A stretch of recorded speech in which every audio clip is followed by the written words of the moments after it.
এক গ্রামে এক গরিব ছেলে থাকতো, তার ছোট্ট একটা কাঁচা বাড়ি ছিল। কিন্তু তার মনে ছিল একটা বড় স্বপ্ন, একটা লাল সাইকেল। প্রতিদিন সে বাজারে যেত, মানুষদের ভারী ব্যাগ তুলে দিত, বৃদ্ধ দিদাদের সবজি বাড়ি পর্যন্ত পৌঁছে দিত, কখনো আবার দোকান পরিষ্কার করত, ঝাড়ু দিত, তাক গুছিয়ে দিত। সবাই তাকে জিজ্ঞেস করত, এত কষ্ট করিস কেন? ছেলেটা মিষ্টি হেসে বলতো, একদিন আমারও একটা সাইকেল হবে।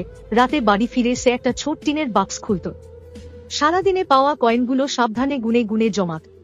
লণ্ঠনের ম্লান আলোতে তার চোখে থাকত আশার ঝিলিক। মাস কেটে গেল, একদিন সে সাহস করে সাইকেলের দোকানে গেল। দোকানদার কাকু সব দেখেছিলেন। তিনি হাসি মুখে বললেন, তুই খুব পরিশ্রমী ছেলে, এই সাইকেলটা অর্ধেক দামে নিয়ে যা। ছেলেটার চোখ ভরে গেল জলে, তার স্বপ্ন সত্যি হল। সেদিন সন্ধ্যায় গ্রামের রাস্তা ধরে সে যখন নতুন লাল সাইকেল চালিয়ে যাচ্ছিল, সূর্য ডুবছিল আর তার মুখে ছিল সবচেয়ে বড় হাসি। শেষে একটু জোর দিয়ে বলবে, পরিশ্রম আর ধৈর্য থাকলে স্বপ্ন একদিন না একদিন সত্যি হবেই।